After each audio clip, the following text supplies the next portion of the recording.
राजस्थान के मुद्दे पर सोमवार को सुप्रीम कोर्ट में भी सुनवाई होनी है, यानी कि आज 11 बजे ये सुनवाई होगी।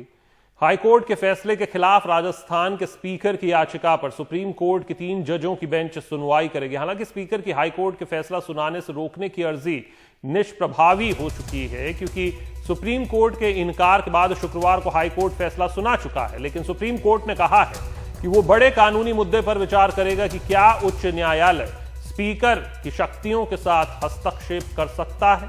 क्या पार्टी के भीतर रहकर असहमति की आवाज उठाने वालों को अयोग्य करार देकर उसकी आवाज को दबाया जा सकता है। ये कुछ सवाल हैं जिन पर विचार किया जाएगा।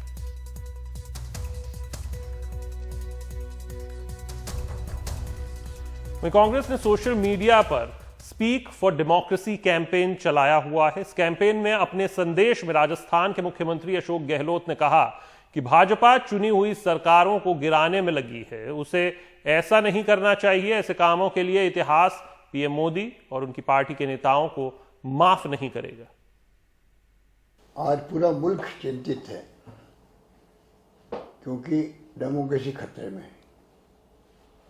ये प्रोग्राम जो चलाया गया है स्पीक अप फॉर डेमोक्रेसी, इसके मायने हैं, इसका अपना संदेश है। अगर लोकतंत्र मजबूत तो नहीं होता, पाकिस्तान के हालात होते तो शायद नरेंद्र मोदी जी भी प्राइम मिनिस्टर नहीं बन पाते।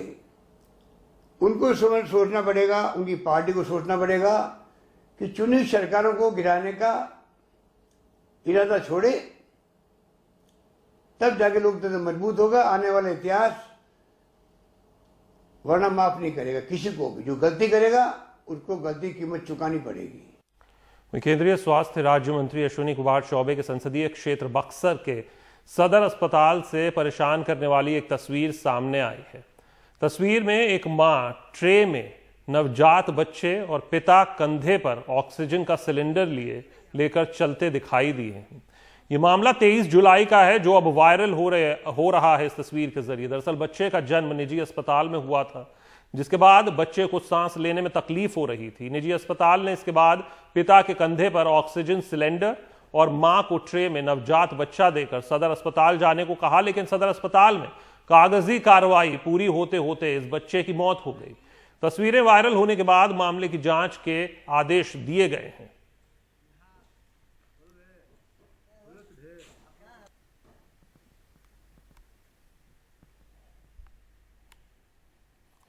गोदी में बच्चा लेकर के ऑक्सीजन लगे हुए सदर अस्पताल में पहुंचते और वो बच्चा का डेथ हो जाता है। उन्हें एम्बुलेंस नहीं मिला और वो टेम्पू से लेकर के नहीं लगता है कि लापरवाही है। इसके संबंध में जो है संध्या में हमको इस मामले का संज्ञान आया है। सिविल सर्जन और डीडीसी साहब को हम लोगों ने निर्देश किया है कि विस्तृत जाँच करके दोषी कौन है उसके बारे में बताएं, हम लोग उस पर एक्शन लेंगे। बिहार का ही जिक्र करते हैं। बिहार में इस वर्ष के अंत में विधानसभा चुनाव होने हैं। राज्य में विपक्षी आरजेडी कोरोना संकट के चलते विधानसभा चुनाव टालने की मांग लगातार कर रही है। आरजेडी नेता और बिहार विधानसभा में विपक्ष के नेता तेजस्वी यादव ने दलील दी है कि हम लाशों के ढेर पर चुनाव नहीं चाहते। देखिए, मैं नहीं चाहता कि लोग बूथ के बाद सीधे शमशान में जाएं। लाशों के ढेर पे हम चुनाव एकदम नहीं चाहते। और लोकतंत्र में जब लोक नहीं रहेगा तो तंत्र का कोई मतलब नहीं है। जान है तो जहान है। और चुनाव इसलिए होता है कि लोगों की जिंदगी बचाई जाए, लोगों की जिंदगी को बेहतर बनाई जाए। ये ना कि चुनाव के चलते जो है लोग जो है उनके जीवन जो है खतरे में आ जाए। और जो लोग जिनकी मृत्यु होगी वो तो वापस आएंगे नहीं। आप बताइए, जो एसपी है, डीएम है, गवर्नर हाउस से लेकर के सीएम हाउस, पूरा मंत्रिमंडल जो है, सारे अधिकारियों जो है, कई बड़ी संख्या में जो लोग पॉजिटिव पाए जा रहे हैं। जो ईवीएम आया है जिसपे ट्रेनिंग हो रही है, 40 से ज्यादा जो शिक्षक जो ट्रेनिंग कर रहे थे वो कोरोना पॉजिटिव पाए जा रहे हैं। एक शिक्षक की मौत भी हो गई है। और एनडीटीवी के कार्यक्रम हम लोग में तेजस्वी यादव ने बिहार में बाढ़ की स्थिति पर भी चिंता जताई और कहा कि मुख्यमंत्री नीतीश कुमार को कोरोना से डर लग रहा है तो बाढ़ का हवाई सर्वे ही कर लें, ताकि उन्हें यह पता लग सके कि राज्य में बाढ़ की आपदा का विस्तार कितना है। सुनिए। भयावह स्थिति बनी हुई है। अभी भी मुख्यमंत्री जो है उनके पास हेलीकॉप्टर है, वो जा सकते हैं, लेकिन अभी तक वो जा करके एरियल सर्वे ही तो कर ले। अगर कोरोना से डर लग रहा है तो आप एरियल सर्वे कर सकते हैं, आपके पास सुविधा है, सारी चीजें हैं, लेकिन बोलने के बाद भी वो नहीं निकल रहे। तो ये कहीं ना कहीं से वो लगता है। चंपारण का जिक्र करते हैं। बिहार के पूर्वी चंपारण जिले में एनडीआरएफ की नाव पर एक महिला ने अपने बच्चे को जन्म दिया। बाढ़ग्रस्त बंजरिया इलाके के गोबारी गांव की इस महिला को 9 बटालियन एनडीआरएफ की राहत और बचाव टीम नाव पर लेकर सुरक्षित ठिकाने पर जा रही थी, जिसके दौरान बूढ़ी गंडक नदी के बीच नाव में ही बच्चे का जन्म हुआ। एक आशा स्वास्थ्यकर्मी की मदद से इस बच्चे का सुरक्षित जन्म हुआ और बाद में मां के साथ बच्चे को मंजरिया के प्राथमिक स्वास्थ्य केंद्र भेजा गया, जहां मां और बच्चा दोनों फिलहाल स्वस्थ हैं। दरभंगा, समस्तीपुर, लखीसराय, मुजफ्फरपुर इन जिलों में बाढ़ से लोगों की हालत बदतर होती जा रही है। बताया यह जा रहा है कि बिहार के 11 जिलों के करीब 15 लाख लोग बाढ़ से त्रस्त हैं। 10 लोगों की मौत की खबर भी है। कहा यह जा रहा है कि दरभंगा बिहार में बाढ़ से सबसे ज्यादा प्रभावित जिलों में से है, जहां करीब 5,36,000 लोग इससे प्रभावित बताए जा रहे हैं। बिशनपुर गांव में पानी घुस गया है, इसलिए लोगों को वहां से बाहर निकालना पड़ा है। इसके अलावा दरभंगा के 12 ब्लॉक के 131 पंचायत बाढ़ से बुरी तरह प्रभावित बताए जा रहे हैं। बिहार की राजधानी पटना में गंगा स्नान के दौरान 2 युवक डूब गए। पटना सिटी के किला घाट की घटना है। नहाते नहाते दोनों गहरे पानी में चले गए। एसडीआरएफ की टीम दोनों को तलाशने में जुटी हुई है।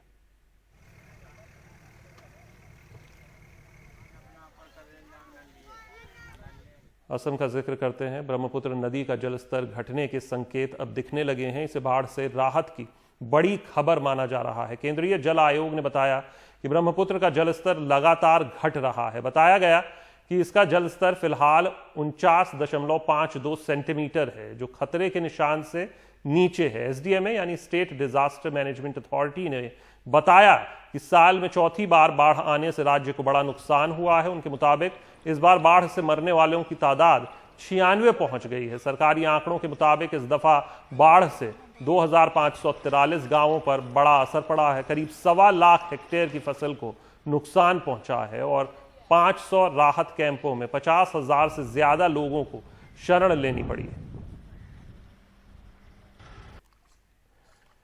और असम के ही डिब्रूगढ़ में बाढ़ के पानी के जमने की वजह से लोगों को खासी मुश्किलों का सामना करना पड़ रहा है। जहां बाढ़ का प्रकोप कम हुआ है, वहां बाढ़ का पानी अभी उतरा नहीं है, लिहाजा जल जमाव के चलते लोग फिलहाल परेशान हैं। असम के ही नगांव में बाढ़ में लोगों को भारी मुश्किलों का सामना करना पड़ा है। इलाकों में जगह जगह कई फीट तक पानी जमने से लोगों को खासी दिक्कतों का सामना करना पड़ रहा है। अब जिक्र करते हैं उत्तर प्रदेश का। अयोध्या मंदिर का निर्माण कार्य तेजी से चल रहा है। खबरों के मुताबिक मंदिर के निर्माण में महंगे पत्थरों के अलावा सोना, चांदी, तांबा और महंगी लकड़ी का भी इस्तेमाल होगा। लकड़ी का उपयोग दरवाजों के लिए होगा, जबकि सोना और चांदी गर्भगृह के दरवाजों से लेकर अन्य दरवाजों में उसका इस्तेमाल किया जाएगा। राम मंदिर निर्माण के लिए जिन पत्थरों का उपयोग किया जाएगा, वो पत्थर अयोध्या के कार्यशाला में तराशे जा रहे हैं।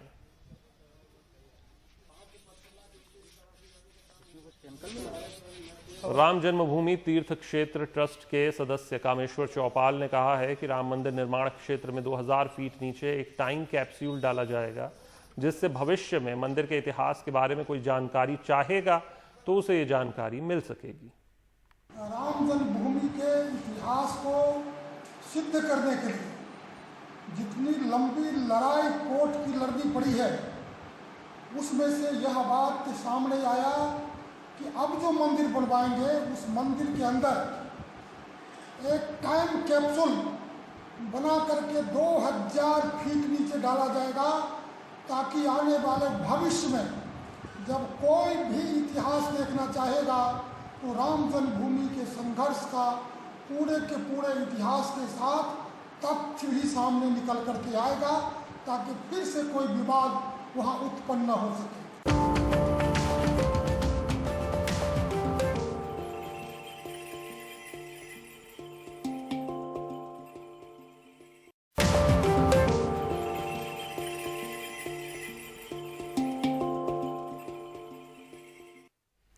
अब खबर मध्य प्रदेश के इंदौर से। 3 दिन पहले इंदौर में नगर निगम की मुहिम के दौरान अंडे वाले एक बच्चे का ठेला पलट गया।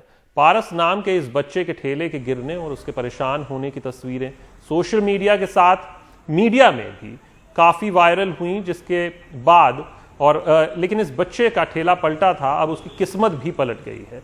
तस्वीर के वायरल होने के बाद पारस के परिवार के लिए देश भर से मदद के हाथ अब उठ रहे हैं।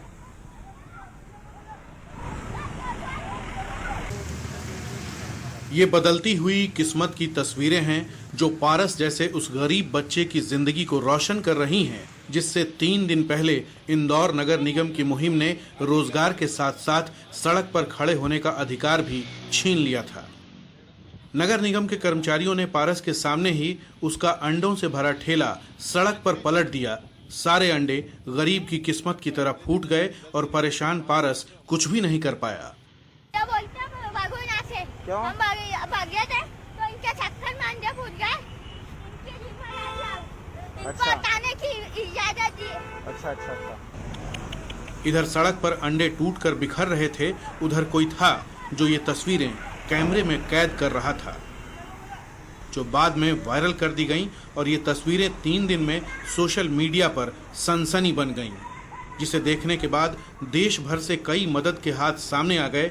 का व्यवहार बिल्कुल अच्छा नहीं था। मेरे पास वीडियो है जिसके अंदर नगर निगम कर्मचारी बहुत जोर से आवाज़ में बात कर रहे थे। एटलीस्ट उन्हें बच्चे के एज को देखना चाहिए कि वो किस एज का है, और इनके साथ में शायद इनके नाना जी थे जिनकी भी एज काफ़ी ज़्यादा था। हमें क्या दूसरों को इज्जत देते हुए बात करना चाहिए। अगर वो चाहते हैं कि ठेला उनका हट जाए तो उन्हें इज्जत के साथ पेश आना चाहिए बस, और उस वजह से मैंने इसका वीडियो सोशल मीडिया पर डाला। पारस की किस्मत पलटते देर नहीं लगी। आज उसके पास एक पक्की छत, खाते में पर्याप्त पैसे, नए कपड़े और एक साइकिल है, जिसकी रफ्तार उसकी जिंदगी को आगे बढ़ा रही है। रमेश जी मिंदोला जी से बात हुई। यहाँ से मेरा पैदल रोज जाता था, उनको पता लगा, इसलिए मेरे को एक साइकिल दिलाई और मकान दिया और 4 जोड़ी कपड़े दिए और एक मकान के कागज दिए और 2500 रुपये दिए। राहुल गांधी जी से भी बात हुई आपकी? हाँ। उनका भी फोन आया? हाँ आया। और किस किस का फोन आया? दिवेश सिंह जी का भी आया। 10,000 उन्हें भी दिए। और हम दोनों को IPS स्कूल में पढ़ाने का काम हमारे और अच्छी स्कूल में वो डालना चाहते हैं। उन्होंने बोला जितना भी खर्चा है वो हम करेंगे। आम लोगों के साथ साथ राजनीति से जुड़े लोगों ने भी पारस की भरपूर मदद की। राहुल गांधी ने मदद के लिए फोन किया। दिल्ली के मुख्यमंत्री अरविंद केजरीवाल ने 5 लाख रुपए खाते में जमा कराने का भरोसा दिया। राज्य के पूर्व मुख्यमंत्री दिग्विजय सिंह ने 10,000 भिजवाए। इंदौर के विधायक रमेश मेंदोला ने PM आवास योजना के तहत एक घर और आर्थिक मदद परिवार तक पहुंचाई। दिल्ली के पत्रकारों ने भी एक कैंपेन चलाकर देश भर से आर्थिक मदद दिलाई। बहुत लोग आ रहे हैं, पूरा हिंदुस्तान के लोग आ रहे हैं, पूरे वर्ल्ड के लोग आ रहे हैं। अभी राहुल जी का भी, उनकी कोई मैडम का फ़ोन आया, राहुल जी का भी फ़ोन आया। राहुल गांधी के यहाँ से भी फ़ोन आया? हाँ, और कुछ दिन परसों दिन ज्योतिराज सिंधिया जी के वहाँ, राजा साहब के वहाँ से भी फ़ोन आया जी। अब इस बच्चे के लिए पूरे देश भर से लोगों ने मदद के लिए हाथ आगे बढ़ाया है। अब फ्लैट भी मिला है पारस को, साथ ही साइकिल मिली है और कई तरह की मदद उन्हें प्रदान करने की लोगों ने आश्वासन दिया है। इंदौर से हेमंत शर्मा, NDTV इंडिया के लिए।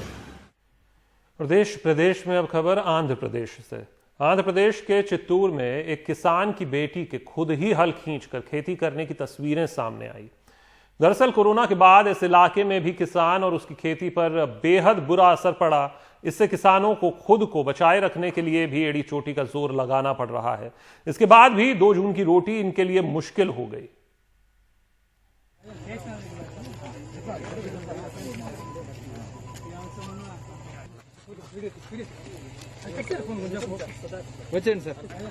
Bollywood actor Sonu Sood real life में एक बार फिर से बेहद बड़े हीरो साबित हो रहे हैं। किसान की बेटी की हल खींचने की खबर सुनते ही सोनू ने एक बार फिर दरियादिली दिखाई। किसान परिवार के लिए ट्रैक्टर भेज दिया। सोनू अब बेरोजगारों और बेसहारा लोगों की मदद कर कमाल कर रहे हैं।